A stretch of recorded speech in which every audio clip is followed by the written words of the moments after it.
Fala galera, tudo bem? Quem tá falando aqui é o professor Otto Mestrinho. Na nossa aula de geografia de hoje, nós vamos falar sobre hidrografia, tá? A gente vai entender aí um pouquinho de ciclos de água, rios e aquíferos, tá?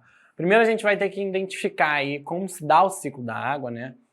Quais são os componentes que fazem ela acontecer, os processos que estão dentro dela, e entender as dinâmicas de construção de um rio e de bacias hidrográficas. Então, como é que o rio se forma e como é que a partir disso também as bacias hidrográficas se formam, tá bom? Vamos lá. A gente tem aqui uma imagem do ciclo da água, tá certo? Em que você tem principalmente uma ação do Sol, né? Você tem os raios solares caindo sobre os corpos d'água, que a gente tem a água do mar, a água dos oceanos, que é onde a gente tem o maior acúmulo de água do planeta. Então, quando o Sol vai durante um dia aquecendo essa água, chega uma hora que acontece o que com ela? Evapora. É igual se a gente deixar uma panela fervendo com fogo embaixo. Ela vai esquentar, uma hora vai ferver, vai evaporar.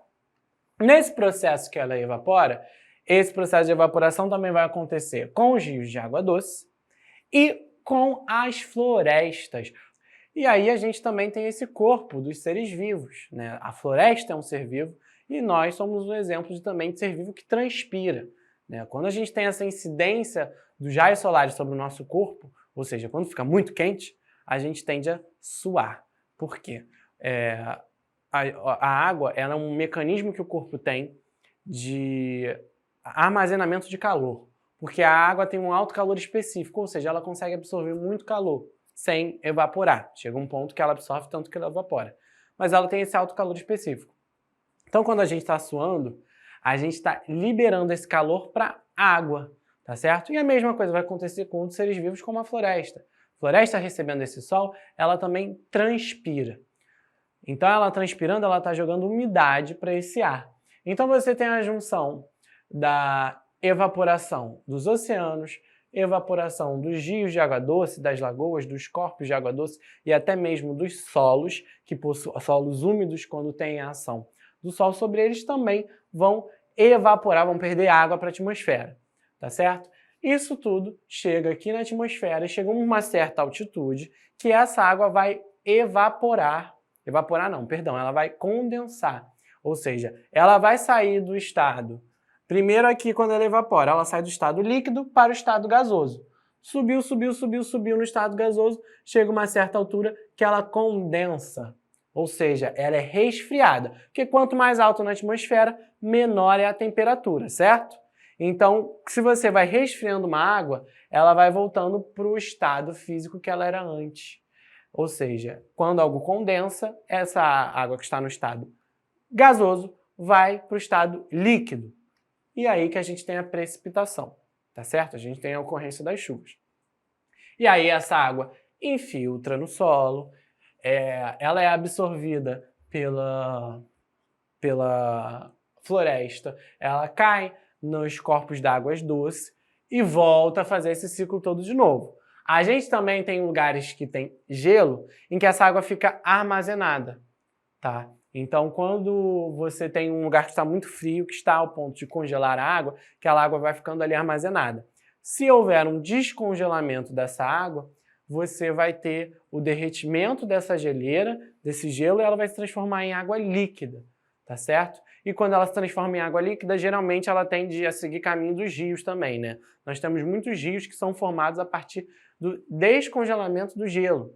O próprio rio Amazonas, que ele nasce lá nos Andes, lá no Peru, e ele tem uma formação de água de degelo lá das montanhas dos Andes. Apesar de o seu grande corpo ser de um rio equatorial, ele tem origem lá do gelo, tá certo?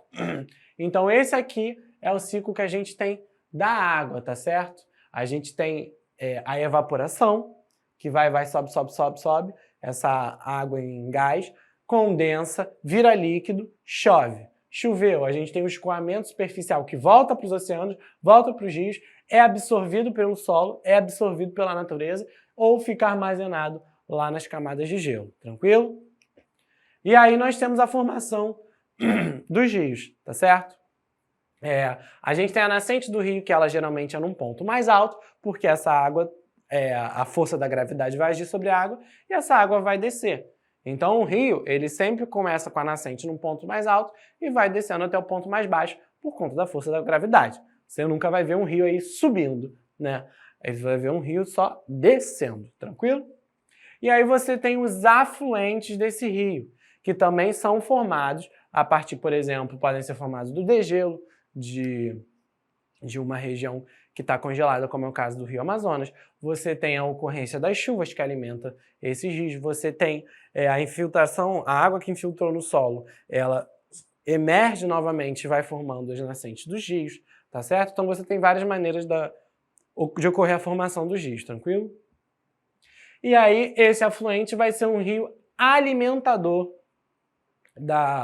desse rio principal, né? Então você pega um rio como um rio de referência, um principal, que tem vários afluentes. Aí você tem um subafluente, que é o afluente do afluente, e assim por diante, tá certo? A gente também tem o que a gente chama de leito. O leito do rio é justamente o corpo desse rio, onde esse rio está correndo. E lá no final desse rio você vai ter a foz, né? Onde esse rio deságua, onde esse rio acaba, que geralmente é nos oceanos, tá?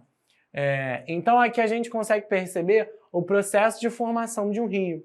Mas aqui não está só presente o processo de formação de um rio. Aqui está o processo de formação de uma bacia hidrográfica. O que é uma bacia hidrográfica? São os caminhos que as águas fazem, tá certo? Então esse caminho pode ser subterrâneo, esse caminho pode ser através dos afluentes e pelo rio principal, né? O corpo do leito do rio principal. E assim você tem a formação das bacias hidrográficas. É esse sistema de águas e quais caminhos essa água está fazendo, por onde ela está circulando, a direção que ela está indo. Né? A gente pode dar inúmeros exemplos aí, como a bacia do Rio Amazonas, que tem seus afluentes e tem seus subafluentes, tem as águas subterrâneas que formam uma grande bacia hidrográfica, tranquilo? E a gente também, dentro dessa organização das águas, a gente tem um mar de interior. O que é um mar de interior? Ele é uma parte do oceano, né, que a gente então chama de mar, que está adentrando o continente. E ele geralmente é delimitado por estreitos, como é o caso do mais famoso, talvez o Mar Mediterrâneo, lá entre o continente europeu, a África e a Ásia. A gente tem aqui o Estreito de Gibraltar, que fica entre a Espanha e Marrocos, e esse estreito marca a entrada do Mar Mediterrâneo, que é um estreito muito pequeno que se abre para um mar muito longo, tá certo? E aí é isso que a gente chama de mar de interior, é um oceano que está dentro, basicamente, de um continente, como é o caso do Mediterrâneo, tranquilo? E aqui a gente tem a formação dos aquíferos, tá certo? O que são os aquíferos? São essas formações das águas subterrâneas, tá? Eles geralmente vão se formar em solos mais porosos. O que é um solo poroso? Ele tem muitos poros, ou seja, ele tem muitos buraquinhos, vamos chamar assim, em que a água consegue passar e penetrar esse solo, tá certo? Aí ele vai ficar numa camada mais abaixo, como a gente pode ver aqui, e vai formando esses lençóis freáticos e os aquíferos, que são uma quantidade de água subterrânea muito grande, geralmente são muito grandes, porque ele vai ficando depositado lá numa altitude bem baixa, tá? No subsolo. E a gente tem exemplos no Brasil como o aquífero Guarani, que é um dos maiores aquíferos do mundo, com uma quantidade de água muito grande subterrânea, né? Você pode ter acesso a ela se você cavar um poço e puxar a água desse solo, tá? Bom, e a aula de hoje foi essa, pessoal. Eu espero que vocês tenham gostado, que vocês tenham entendido como é essa dinâmica das águas no mundo, tá? E que é uma matéria um pouco mais simples, com conteúdo não tão aprofundado, mas ela tem as suas funções e o seu interesse de ser aprendido, tá bom? Espero que vocês tenham gostado. Valeu!